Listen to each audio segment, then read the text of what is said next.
Good evening friends. ஒரு சிறந்த கணவனுக்கு என்னென்ன கடமைகள் இருக்குது, நம்ம ஒய்ஃபுக்கிட்ட நாம் பண்ண வேண்டிய கடமைகள் என்னென்ன, இதெல்லாம் பண்ணினோம்னா நம்ம ஒய்ஃப் சந்தோஷமாக இருப்பாங்களா, நம்ம ஒய்ஃப் சந்தோஷமாக இருந்தால் நம்ம குடும்பம் சந்தோஷமாக இருக்குமா? கண்டிப்பாக இருக்கும். உங்கள் ஒய்ஃபுக்கிட்ட நீங்கள் காட்டுற அன்பும் அக்கறையும் பாசமும் தான் உங்கள் குடும்பத்தவே சந்தோஷமாக வச்சுருக்கும் அப்படிங்கிறது தான் உண்மை. இதை நிறைய பேருக்கு தெரியாது. அதாவது இந்த வீடியோ பாருங்கள், பார்த்துட்டு உங்கள் குடும்பத்தில் இந்த மாதிரி நடந்திருக்கா, இல்லை உங்கள் பக்கத்து வீட்டில் நடந்திருக்கா, இல்லாட்டி உங்கள் ஊரில் நடந்துருந்துச்சுன்னா கமெண்ட் பாக்ஸில் கமெண்ட் பண்ணுங்கள். இந்த விஷயங்களை ஸ்கிப் பண்ணாதீங்க. ஸ்கிப் பண்ணால் நான் என்ன சொல்ல வரேன்னு புரியாது. ஃபுல்லாக பாருங்கள். இது ஒவ்வொரு குடும்பத்துக்குமே முக்கியமானது, ஒவ்வொரு கணவனுமே புரிஞ்சுக்க வேண்டியது. ஓகேவா? இப்போ வீடியோக்குள்ளே போகலாமா? அதாவது மனைவியின் உணர்வுகளை புரிஞ்சுக்கணுங்க. அது மனைவியின் உணர்வுகளுக்கு மதிப்பு கொடுக்கணுங்க. சொல்லாமலே அவங்களோட தேவைகளை நிறைவேற்றணும். அவங்களுக்கு நிறைய ஆசைகள் இருக்கும், ஆனால் சொன்னால் ஏதாவது திட்டுவாங்களோ, காசு இல்லைன்னு சொல்லிடுவாங்களோ அப்படிங்கிற ஒரு பயத்தினாலே அவங்க ஆசைகளை அப்படியே மறைச்சிடுவாங்க. பிள்ளைகளோட ஆசை, நம்ம கணவனோட ஆசை அப்படின்னு சொல்லிட்டு அவங்க உங்களுக்காகவே வாழ ஆரம்பிச்சிருப்பாங்க. அவங்க ஆசைகளை நீங்கள் ஃபஸ்ட்டு என்னங்கிறத தெரிஞ்சுக்கணுங்க. அவங்களுக்கு பிடிச்ச விஷயங்களை பண்ணுங்கள். ஒரு சின்ன சின்ன விஷயங்களை அவங்களுக்கு பண்ணினீங்கன்னா அதுவே அவங்களுக்கு பெரிய சந்தோஷமாக இருக்குங்க.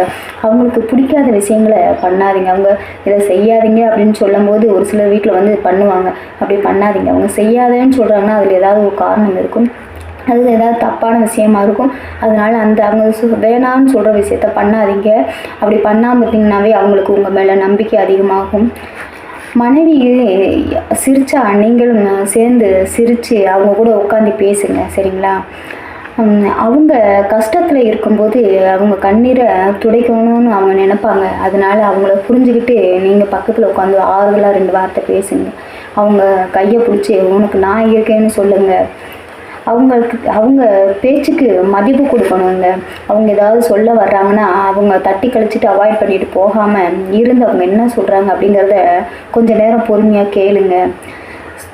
சொல்கிறத முழுசாக கேளுங்க. அப்போ தான் அவங்க என்ன சொல்ல வராங்க அப்படிங்கிறது உங்களுக்கு புரியும், சரிங்களா? அவங்க செய்கிற செயல்களில் தப்பு இருந்தால் பொறுமையாக சொல்லுங்கள், புரிய வைங்க, சரிங்களா? மற்றவங்க முன்னாடி தவறை சுட்டி காட்டி அவங்கள எப்பயுமே திட்டாதீங்க. அதுவே அவங்களுக்கு அசிங்கமாயிரும். அடுத்து அவங்க நல்லதே பண்ணாலும் திட்டுவாங்களோ அப்படிங்கிற எண்ணத்தில் அவங்க எதுவுமே பண்ணாமல் போயிடுவாங்க. அவங்க செய்கிற விஷயங்களை மோட்டிவேட் பண்ணுங்கள், சரிங்களா? அவங்க ஏதாவது ஒரு பிஸ்னஸ் ஏதாவது ஒன்று ஆரம்பித்து அவங்க ஏதாவது பண்ணுறாங்க அப்படின்னா அதுக்கு நீங்கள் மோட்டிவேட் பண்ணுங்கள், அவங்களுக்கு ஹெல்ப் பண்ணுங்கள். அதுவே அவங்களுக்கு பெரிய சந்தோஷமாக இருக்கும், உற்சாகமாக இருக்கும். அந்த வேலையை அவங்க ஆர்வத்தோடு சீக்கிரமாக செஞ்சு முடிப்பாங்க. மனைவி சந்தோஷமாக இருக்காங்கன்னா அதாவது குடும்பமும் சந்தோஷமாக இருக்குங்கிறது தாங்க உண்மை. மனைவி கஷ்டத்தில் இருக்காங்கன்னா குடும்பமும் கஷ்டத்தில் தாங்க இருக்கும். ஏன்னா அவங்க தான் எல்லா வேலையும் பார்க்கணும், அவங்க தான் குடும்பத்தவே நடத்தணும். குடும்பத்துக்கு ஆணி வேறும் ஒய்ஃப் அப்படிங்கிறத நம்ம புரிஞ்சுக்கணும். அதனால் அவங்கள சந்தோஷமாக வச்சுக்கிறது ஹஸ்பண்டோட கடமைங்கிறத நம்ம புரிஞ்சுக்கணும், ஓகேவா? அடுத்த விஷயம் என்னன்னா, மனைவியை விட்டு கொடுக்கக்கூடாது. மனைவி என்னன்னா, ஒரு சிலர் இப்போ மாமியார் மருமகளுக்குள்ளே சண்டை வருது அப்படின்னா என்ன பண்ணுவாங்க, அவங்க அண்ணன் தம்பி எல்லாருமே அவங்க ஒரு குடும்பத்தில் இருப்பாங்க. மனைவிங்கிறவங்க மட்டும் தனியாக இருப்பாங்க. ஏன்னா அவங்க வேறு வீட்டில் இருந்து வந்தவங்க. அப்படிங்கும்போது இவங்களுக்குள்ள சண்டை வருதுன்னா அவங்க எல்லாரும் ஒன்று சேர்ந்துக்குவாங்க, அந்த மனைவி மட்டும் தனியாக இருப்பாங்க. அந்த நேரத்தில் அவங்க தப்பு பண்ணியிருந்தாலும் சொல்லி பொறுமையாக இருக்கும், சொல்லி புரிய வைங்க, நான் பார்த்துக்கிறேன், நீங்கள் எதுவும் சொல்லி திட்டாதீங்க அப்படின்னு சொல்லிட்டு அவங்கக்கிட்ட சொல்லுங்கள். இவங்களுக்கு ஒரு சப்போர்ட்டிவாக இருங்க. நீங்களும் சேர்ந்துக்கிட்டு அவங்கள திட்டினீங்கன்னா யாருமே இல்லைங்கிற ஒரு ஃபீலிங்ஸ் அவங்க ரொம்ப கஷ்டப்படுவாங்க. அதனால நீங்கள் என்ன பண்ணுறீங்கன்னா அந்த இடத்துல நீங்கள் ஒரு சப்போர்ட்டிவாக இருங்க. அவங்கள விட்டு கொடுத்து பேசாதீங்க, நான் பார்த்துக்கிறேன், நீங்கள் எதுவும் பேசாதீங்க அப்படின்னு சொல்லிட்டு அவங்களுக்கு ஒரு சப்போர்ட்டிவாக பேசுங்க, சரிங்களா? உன் மனைவியை யார்கிட்டையும் விட்டு கொடுத்து பேசக்கூடாதுங்க. குறிப்பாக உங்களோட குடும்பத்துக்கிட்ட, உங்களோட ஃப்ரெண்ட்ஸுக்கிட்ட, பக்கத்து வீட்டுக்காரவங்கக்கிட்ட, அந்த மாதிரி இடத்துல நீங்கள் எப்பயுமே உங்கள் மனைவியை விட்டு கொடுக்காதீங்க. உங்கள் மனைவிக்கு நீங்கள் எப்போயுமே சப்போர்ட்டாக இருக்கணுங்கிறது தான் முக்கியமான ஒன்று, சரிங்களா? அடுத்து மனைவியின் வேலை சுமை. அதாவது மனைவி ஹஸ்பண்ட் என்னங்க எந்திரிக்கிறாங்க, சாப்பிட்றாங்க, குளிக்கிறாங்க, சாப்பிட்றாங்க, டியூட்டிக்கு போயிடுவாங்க, சாயந்தரம் வர்றாங்க, டீ குடிக்கிறாங்க, அடுத்து அப்படியே ஜாலியாக போகிறாங்க. அவங்க வேலை அதுதான். டியூட்டிக்கு போகிறாங்க, வர்றாங்க, அதுதான். ஆனால் மனைவிங்கிறவங்க காலையில் ஏர்லி மார்னிங் எந்திரிக்கணும். எந்திரிச்சதுலேருந்து நைட்டு தூங்குற வரைக்கும் அவங்களுக்கு வேலை இருந்துக்கிட்டே தான் இருக்கும். ஒவ்வொரு வேலையுமே அவங்க தான் பார்த்து பார்த்து செய்யணும். அதுலேயும் ஏதாவது குறைகள் இருந்துச்சுன்னா அதுக்கு ஒரு திட்டு வாங்கணும். இது நல்லா பண்ணலை, அது நல்லா பண்ணலை, இது நல்லா இல்லை, அது நல்லா இல்லைன்னு அவங்க குறை சொல்லிக்கிட்டே தான் இருப்பாங்க, திட்டிக்கிட்டே தான் இருப்பாங்க. அப்படிலாம் பண்ணாதீங்க தயவுசெய்து. ஏன்னா அவங்களுக்குன்னு டைம் இருக்குது. ஆனால் அவங்க அந்த டயத்தையுமே உங்களுக்காக தான் யூஸ் பண்ணுறாங்க. அந்த காலையில் எந்திரிச்சதுலேருந்து இது சமைக்கலாமா, அது சமைக்கலாமா, இது பிடிக்குமா, அது பிடிக்குமான்னு பார்த்து பார்த்து பண்ணுவாங்க. ஒரு உப்பு கூடி போச்சுன்னா அதுக்கு திட்டக்கூடாது. சரிம்மா பார்த்துக்கலாம், அடுத்த தடவை கரெக்டாக பண்ணு அப்படின்னு சொல்லி ஒரு என்ன சொல்ல ஆறுதலாக பேசுங்க. இல்லைன்னா முடிஞ்ச அளவு நீங்களும் ஏதாவது ஒரு ஹெல்ப் பண்ணுங்க. சரிங்களா? அவங்களே தான் பண்ணணும், பொம்பளை தான் வேலை செய்யணும், ஆம்பளையே வேலை செய்யக்கூடாதுன்னு அப்படி எதுவுமே இல்லை.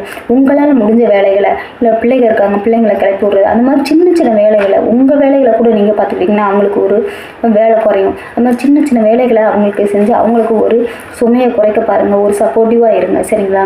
மனைவியை வேலைக்காரி மாதிரி எப்பயுமே நினைக்காதீங்க, நடத்தாதீங்க. அம்மாவுக்கு அப்புறம் மனைவி தானே எல்லாங்கிறத புரிஞ்சுக்கோங்க. சரிங்களா? இப்போ கல்யாணத்துக்கு முன்னாடி உங்கள் அம்மா என்னென்ன பார்த்தாங்களோ அது எல்லாமே கல்யாணத்துக்கு அப்புறம் உங்கள் மனைவி தான் பார்க்குறாங்க. சரிங்களா? உங்கள் அம்மா பண்ண முடியாத விஷயத்த கூட உங்கள் மனைவி தான் பார்க்குறாங்க அப்படிங்கிறத புரிஞ்சுக்கோங்க. உங்களுக்கு அவங்க அடுத்தவங்கள இருக்கலாம், ஆனால் அவங்க உங்களை ஒரு குழந்தையாக தான் பார்க்குறாங்க. சரிங்களா?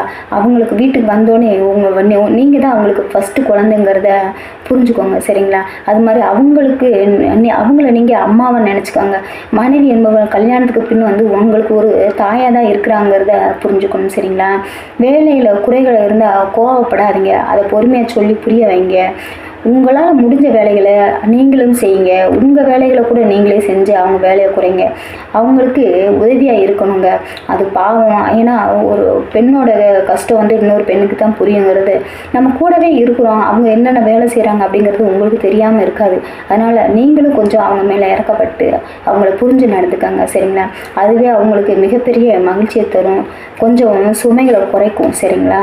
அடுத்து மனைவிக்கும் ஒரு ஓய்வு வேணும் அப்படிங்கிறது தான் உண்மை. சரிங்களா? அவங்களுக்கு ரெஸ்ட் வேணும். காலையிலேருந்து நைட்டு வரைக்கும் வேலை இழுத்து போட்டு செய்கிறாங்க, சாப்பிடக்கூட மாட்டாங்க. ஏன்னா சாப்பிட்டா கொஞ்சம் அதில் டைம் போயிடும் அப்படிங்கிறதுக்காக சாப்பிட்றத ஒதுக்கி வச்சுட்டு கூட எந்தெந்த வீட்டில் கரெக்ட் டைமுக்கு மனைவியை சாப்பிட்றாங்க அப்படிங்கிறது யாருக்காவது தெரியுமா? சொல்லுங்கள். யாருமே கரெக்ட் டைமுக்கு சாப்பிடும். நீங்கள் உங்களுக்கு காலையில் சாப்பாடு கரெக்டாக, மதியத்தில் நீங்கள் போய் லஞ்ச் எடுத்து போயிடுவீங்க, சாப்பிடுவீங்க. அதே மாதிரி நைட்டு அதே மாதிரி கரெக்டாக சாப்பிடுவீங்க. ஆனால் வீட்டில் இருக்கிற ஒய்ஃப் எப்பயுமே கரெக்ட் டைத்துக்கு சாப்பிட மாட்டாங்க. ஏன்னா டைம் கிடைக்காது. அவங்க இந்த மாதிரி இருக்கும்போது அவங்க ஹெல்த்தும் ஸ்பாயில் ஆகும், அவங்களுக்குள்ள நிறைய இஷ்யூஸ் இருக்கும். ஆனால் அதெல்லாம் பொருட்படுத்த மாட்டாங்க. சரிங்களா? உடம்புக்கே முடியலனாலும் என்ன பண்ணுவாங்க, வேலை, பிள்ளைகள் பார்க்கணும், புருஷனை பார்க்கணும் அப்படின்னு சொல்லிட்டு வீட்டு வேலைகளை அவங்க தொடர்ந்து பண்ணிக்கிட்டே தான் இருப்பாங்க. சரிங்களா? அவங்களுக்குன்னு ரெஸ்ட் எடுக்கணும் அப்படின்னு அவங்களுக்கு தோணவே தோணாது. அப்படி இருக்கும்போது நீங்கள் அவங்களுக்கு கொஞ்சம் ஓய்வு கொடுங்க. இருமா, அந்த வேலையை அப்புறம் பார்த்துக்கலாம், நீ கொஞ்சம் நேரம் ரெஸ்ட் எடு, நீ போய் சாப்பிடு அப்படின்னு சொல்லிட்டு ஒரு பொறுப்பாக, அதாவது ஒரு ஆதரவாக பேசுங்க. கண்டிப்பாக அவங்களுக்கு ஒரு சந்தோஷமாக இருக்கும். சரிங்களா? அவங்களோட ஹெல்த்து நல்லா இருந்தால் தான், அவங்க நல்லா இருந்தால் தான் உங்கள் குடும்பத்துக்கு நல்லது, உங்களுக்கு நல்லது, உங்கள் பிள்ளைகளுக்கு நல்லது அப்படிங்கிறத புரிஞ்சுக்கணும். சரிங்களா? நீங்கள் தான் அவங்கள அவங்க உங்களை கவனிக்கிற மாதிரி நீங்கள் தான் அவங்கள கவனிச்சுக்கணும்.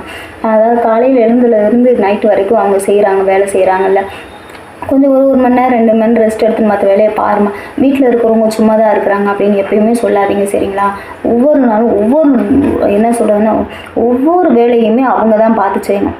பார்த்து பண்ணிக்கிட்டு இருப்பாங்க. காலையில் எழுந்திரிச்சிருந்து நைட்டு தூங்குற வரைக்கும் அவங்க வேலை செஞ்சுக்கிட்டு தான் இருப்பாங்க. அவங்களுக்குன்னு ரெஸ்ட் இருக்காது. எல்லாத்துக்குமே அதாவது என்ன சொல்கிறதுன்னா, ஹஸ்பண்டுக்கு வாரத்தில் 6 நாள் தான் வேலை, வாரத்தில் 1 நாள் லீவ் வருதில்ல. ஆனால் ஒய்ஃபுங்கிறவங்களுக்கு 365 நாளும் வேலை இருந்துக்கிட்டே தான் இருக்கும். இது உண்மையாக பொய்யா? நீங்கள் கமெண்ட் பாக்ஸில் கமெண்ட் பண்ணுங்கள். சரிங்களா? வேலையை பார்த்துக்கிட்டே ஒழுங்காக சாப்பிடாமல் இருக்கிறனால அவங்க ஹெல்த் இஷ்யூஸ் அதனால ரொம்ப கஷ்டப்படுவாங்க. இருந்தாலும் அதை வெளியில் சொல்லவே மாட்டாங்கங்க. அதனால் நீங்கள் அவங்கள கவனிங்க. அவங்க சாப்பிட்றாங்களா இல்லையாங்கன்னு அட்லீஸ்ட் ஒரு ஃபோன் பண்ணி கேளுங்க, சாப்பிட சொல்லுங்கள், வேலையை அப்புறம் பார்த்துக்கலான்னு சொல்லுங்கள். நீங்கள் எப்படிலாம் பேசுனா போதுங்க, அவங்க எப்பயுமே சந்தோஷமாக இருப்பாங்க. இன்னும் அதிகமான நேரம் கூட வேலை செய்யணும்னு ஆசைப்படுவாங்க நீங்கள் பேசுகிறதுனால. சரிங்களா? அடுத்து மனைவியை மதிக்கணுங்க. எத்தனை குடும்பத்தில் மனைவியை மதிக்கிறாங்க? கமெண்ட் பாக்ஸில் கமெண்ட் பண்ணுங்கள். சரிங்களா? மனைவிக்கு முக்கியத்துவம் கொடுக்கணுங்க. அதாவது எந்த விஷயத்தை பண்ணும்போதும் மனைவிக்கு அவங்கள கூப்பிட்டு இந்த விஷயத்த பண்ணலாமா, இதை பண்ணலாமா, இது பண்ணால் நல்லா இருக்குமான்னு சொல்லிட்டு அவங்கள்ட்ட ஒரு கேளுங்க சரிங்களா. அவங்கக்கிட்ட கேட்டிங்கன்னா அவங்க மனசில் என்ன தோணுது, அவங்க என்ன சொல்ல வராங்க ரொம்ப புரியும் சரிங்களா. அவங்களுக்கு என்ன சொல்கிறாங்கங்கிறத பொறுமையாக கேளுங்க. அவங்க மனசில் என்ன இருக்குங்கிறத ஃபஸ்ட்டு நீங்கள் புரிஞ்சுக்கணும் சரிங்களா. அவங்க ஆசைகளை கேளுங்க, அவங்கக்கிட்ட பேசுங்க. பேசுனாதான் அவங்க மனசுக்குள்ளே என்ன வச்சுருக்காங்க, அதுக்கு வேறு ஏதாவது பண்ணலாம் அப்படின்னு சொல்கிறாங்களா, இல்லை இதை பண்ணாதீங்க அதை பண்ணலாம்னு சொல்கிறாங்களா, இல்லை இதவே பண்ணுங்கள் நல்லாயிருக்கும்னு சொல்கிறாங்களா அப்படிங்கிறது அவங்களுக்கு தெரியும். அவங்களுக்கு ஒரு சந்தோஷப்படுவாங்க, நம்மளே மதித்து பேசுகிறாங்க அப்படின்னு. அதாவது மனைவிக்கு மதிப்பு கொடுக்கணும் சரிங்களா. அடுத்து மனைவியை வெளியில் கூட்டிகிட்டு போகணும் சரிங்களா. எந்தெந்த வீட்டில் மனைவியை வந்து வீக்லி ஒன்ஸ் மந்த்லி ஒன்ஸ் அப்படி வெளியில் கூட்டிகிட்டு போயிருக்காங்க கமெண்ட் பாக்ஸில் கமெண்ட் பண்ணுங்க சரிங்களா.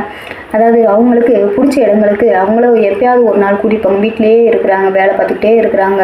அவங்களுக்கு ஒரு சிலர் வந்து மதியத்தில் டிவி பார்க்குறாங்க, சீரியல் பார்க்குறாங்கன்னு சொல்லி திட்டுறாங்கல்ல, அந்த சீரியல் பார்க்குறதாங்க அவங்களுக்கு வந்து ரெஸ்ட். என்ன கொஞ்ச நேரம், எவ்வளோ நேரம் இருக்கும், ஒரு அரை மணி நேரம் கூட பார்க்க முடியாது, ஏன்னா அடுத்தடுத்து வேலை இருக்கும். கொஞ்ச நேரம் படுக்கும்போது பார்க்குறாங்க அப்படிங்கிற அதெல்லாம் ஒரு பெருசாக நினைக்காதீங்க சரிங்களா. அவங்க செல்லு வச்சுருப்பாங்க, டிவி எல்லாம் இருந்தாலுமே அவங்களால பார்க்குறதுக்கு டைம் கிடைக்காது. அதனால் அவங்கள திட்டாதீங்க சரிங்களா. நீங்கள் வெளியில் எங்கேயாவது ஒரு என்ன சொல்கிறது, வாரத்தில் ஒரு நாள், மாதத்தில் ஒரு நாள் அந்த மாதிரி வந்து வெளியில் கூட்டிகிட்டு போய் அவங்கள சந்தோஷப்படுத்துங்க. அவங்களுக்கு பிடிச்சதை வாங்கி கொடுங்க, பிடிச்ச விஷயங்களை பண்ணுங்க. அவங்க ரொம்ப சந்தோஷப்படுவாங்க சரிங்களா. வெளியில் சேர்ந்து போங்க, அது ரொம்ப ஆசைப்படுவாங்க. வெளியில் போகும்போது பூ வாங்கி கொடுக்குறதுல அவங்களுக்கு ரொம்ப பிடிக்கும். உங்களுக்கு தெரியாது இதில் அவங்களுக்கு என்ன பிடிக்கும் அப்படிங்கிறத நீங்கள் கேளுங்க. நீங்களாக புரிஞ்சுக்க முடிஞ்சா சரிங்களா. அவங்களா சந்தோஷப்படுத்துங்க. அப்போ தான் அவங்களுக்கும் மனசு சந்தோஷமாக இருக்கும், குடும்பமும் சந்தோஷமாக இருக்கும். ஓகேவா.